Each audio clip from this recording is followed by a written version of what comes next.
En fait, la transition est toute trouvée puisque tu viens d'évoquer les réseaux sociaux et c'est là-dessus que Frédéric Michaud va vouloir insister. Il est directeur des études d'Opinionway et c'est vrai que dans les études d'opinion, en fait, on confirme l'attachement des Français à leurs élus locaux et notamment à leurs maires, mais on confirme aussi le souhait de tous nos concitoyens de davantage participer aux décisions locales qui les concernent.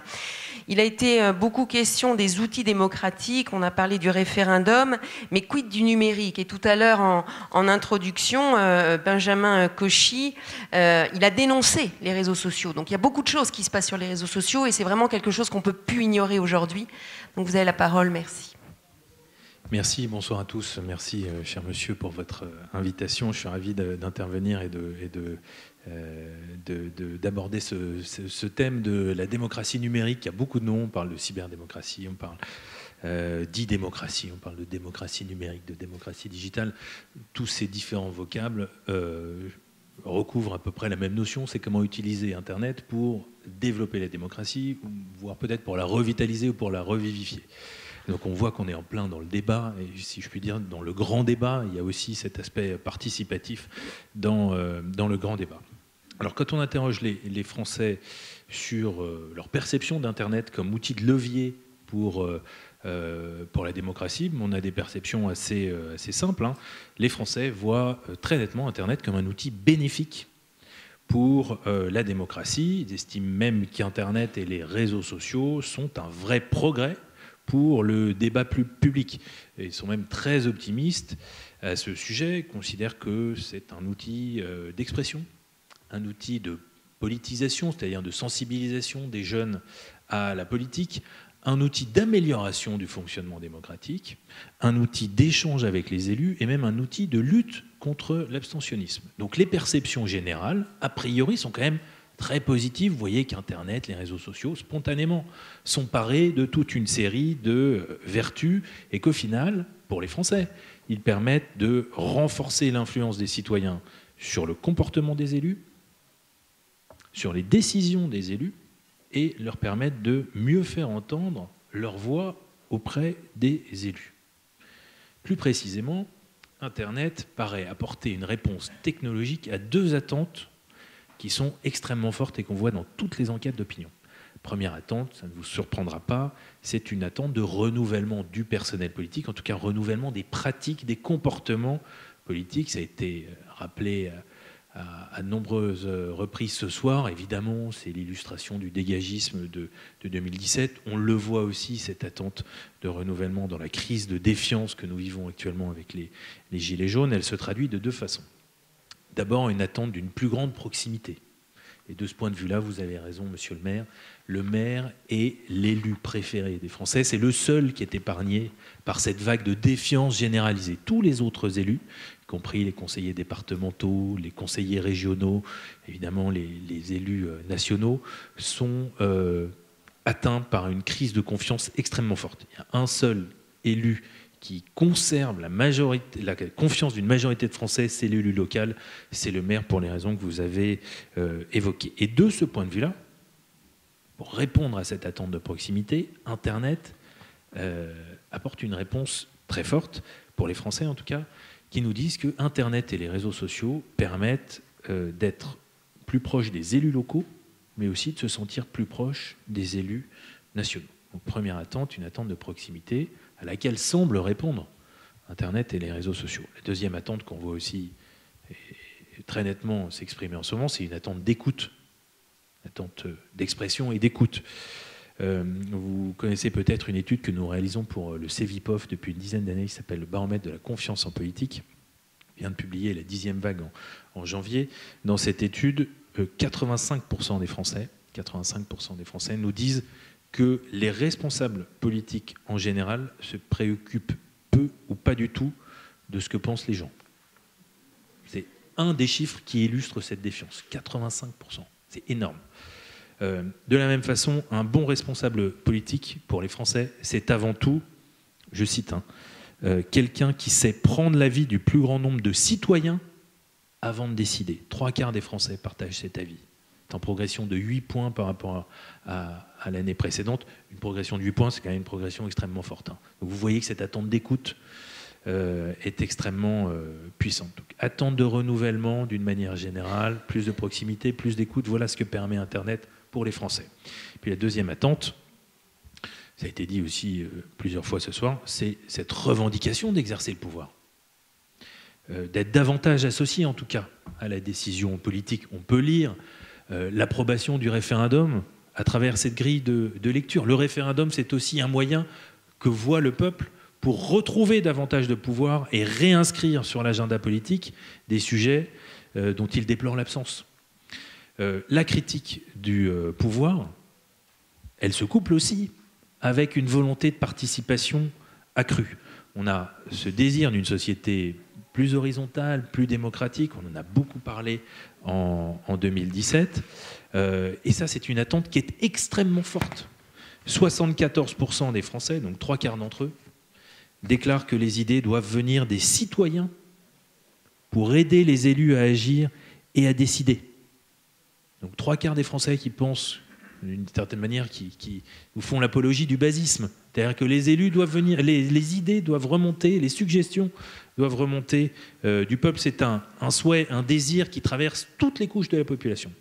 Et pas uniquement les plus diplômés ou les couches urbaines ou ce qu'on appelle les CSP+, les cadres, les professions intermédiaires. Toutes les couches de la population résonnent de cette façon-là. Donc là, il y a vraiment une attente d'une nouvelle forme de dialogue, pas seulement un vœu pieux, hein, elle se nourrit aussi d'un comportement véritable, en tout cas d'une envie d'apporter sa contribution au débat public. Elle se heurte encore pour l'instant à plusieurs obstacles, cette attente d'expression, cette envie d'expression, ce souhait de contribution. Le premier obstacle, c'est un obstacle technique. Les Français ont encore des difficultés à bien identifier les mécanismes d'expression, comment trouver le bon moyen, le bon espace pour s'exprimer, même si, grâce à ce qu'on appelle les civic tech, ces types d'espaces sont de plus en plus nombreux, de plus en plus répandus, de plus en plus faciles d'accès, il y a encore une difficulté pour les Français à bien les identifier.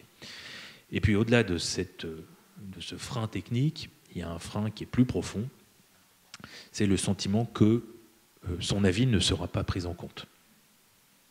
Il y a une forme d'autocensure qui est fondée sur le sentiment que son expression est inutile. Et là, on voit bien le lien aussi avec cette volonté de s'exprimer davantage, d'être davantage écouté. Les citoyens, à l'heure actuelle, estiment que les mécanismes de démocratie participative ont peu d'influence, voire aucune influence, sur les décisions, que l'expression publique des citoyens n'est pas prise en compte, en tout cas n'est pas suffisamment prise en compte, pour le dire autrement, que les responsables politiques se limitent à une posture de dialogue et pas à un véritable dialogue. D'où le sentiment global que les Français ont, qui est celui d'une influence très faible à pouvoir peser sur le débat public.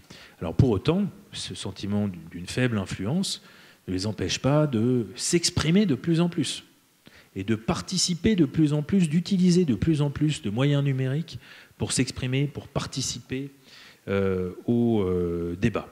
Premier type d'expression utilisée, la signature d'une pétition online. Et ça a été le cas aussi au démarrage des Gilets jaunes. Il y a eu une pétition en ligne. C'est un moyen qui est de plus en plus utilisé. Donner son avis sur un projet qui concerne sa région, son département, sa commune, son quartier, sur Internet ou sur les réseaux sociaux, ça aussi, c'est quelque chose qui est de plus en plus répandu. Interpeller directement un élu. On retrouve cette idée d'horizontalité à travers les réseaux sociaux. Aussi, ça se fait de plus en plus. Et d'ailleurs, il y a une vraie porosité entre les utilisations digitales, je dirais, quotidiennes. On parle avec des marques, on parle avec des entreprises, on parle avec des médias. Évidemment, quand on a pris l'habitude du dialogue avec toute une série d'acteurs, il n'y a aucune raison qu'on ne puisse pas parler avec ceux qui sont censés vous représenter, qui sont censés vous écouter, c'est-à-dire avec les élus. Donc il y a vraiment, ça c'est vraiment une vraie donnée des études d'opinion. Il y a cette idée d'un comportement qui se diffuse et qui n'est pas lié uniquement à la sphère politique. Je dirais même que la sphère politique est très en retard par rapport à l'ensemble des autres secteurs de la vie, et pas seulement le secteur économique ou le secteur médiatique. Alors pour autant, le web, la démocratie numérique, c'est évidemment pas la panacée. Ce n'est évidemment pas le remède magique pour répondre à tous les maux de la démocratie dont on a vu la profondeur et l'ampleur. Les Français sont quand même assez lucides sur ce point et restent très réservés sur la capacité d'Internet à renforcer la transparence de la vie politique, à réconcilier les citoyens avec leurs élus. Une majorité de Français considèrent même qu'Internet et les réseaux sociaux, je cite, multiplient les avis et les opinions contradictoires et ralentissent la prise de décision. On retrouve cette vieille critique de la démocratie, vous savez, les démocraties bavardes, hein, et donc qui perdent beaucoup de temps à discuter et qui n'agissent pas suffisamment. Par ailleurs, les Français sont quand même ont la conscience très claire sur le fait qu'il y a d'autres moyens, d'autres leviers qui sont beaucoup plus importants pour s'exprimer et pour avoir un levier sur la vie politique. Évidemment, voter aux élections, premier moyen cité, devant la manifestation dans la rue, 42%, plus 16 points la manifestation en un an, petit effet conjoncturel. Boycotter des entreprises, faire grève, militer dans un parti politique et seulement en bas de tableau, discuter sur Internet, sur un blog ou sur un forum. 5% seulement. Donc on reste quand même dans un schéma démocratique traditionnel où le vote est évidemment le levier le plus efficace. Je voulais terminer évidemment par pointer également quelques risques au-delà de ces nuances. Il y a peut-être 3 risques qui sont liés au développement, en tout cas, dont peut être porteuse la démocratie numérique. Le premier, j'en ai un peu parlé tout à l'heure, c'est d'utiliser Internet comme un subterfuge, comme un stratagème pour relégitimer une politique en lui donnant un aspect plus moderne, en lui donnant un aspect plus participatif. D'une certaine manière, on peut considérer que le grand débat peut être vu en tout cas de cette façon-là. On voit bien que c'est aussi une issue de secours qui a été improvisée pour sortir de la crise des Gilets jaunes, même si au final, c'est un exercice démocratique et il y a beaucoup de participation. Donc ce risque, il est vraiment important, hein. C'est le risque d'une concertation factice. C'est le risque d'une écoute tactique. C'est-à-dire, c'est le risque d'une posture. Il n'y a pas pire risque en démocratie. C'est celui de l'insincérité. Bon, c'est le premier risque. Deuxième risque, c'est le risque d'une démocratie minimale, c'est-à-dire des citoyens qui se déculpabiliseraient à bon compte en se disant je suis engagé, j'ai cliqué. Évidemment, l'engagement politique, la citoyenneté, l'exercice d'une citoyenneté raisonnable, ça ne peut pas se limiter à mettre des likes sur le site d'un élu. Ça ne peut pas remplacer le fait d'aller voter. Mais là, il y a aussi une menace potentielle. Et puis, plus profondément, ça porte évidemment un risque d'atomisation, d'éclatement démocratique. Faire société, c'est aussi être ensemble physiquement, et pas seulement derrière un écran. Et puis, le dernier point, pour conclure, il y a un risque pour l'exercice de l'autorité politique. On voit bien qu'il y a un conflit potentiel entre l'horizontalité d'Internet et puis la verticalité de la prise de décision politique qui, à un moment, doit s'exercer. À un moment, le débat, la participation doit cesser et déboucher sur une décision qui doit s'appliquer pour obtenir des résultats. De ce point de vue-là, l'idée d'un débat permanent, c'est un peu contradictoire avec la démocratie. Il y a le temps du débat, il y a le temps de la décision et il y a le temps de l'action. On ne peut pas être dans un débat permanent, on ne peut pas être dans une action permanente ou dans une prise de décision permanente. Voilà ce que pouvait dire rapidement sur ces enjeux. Je vous remercie pour votre attention. Un grand merci pour cet éclairage.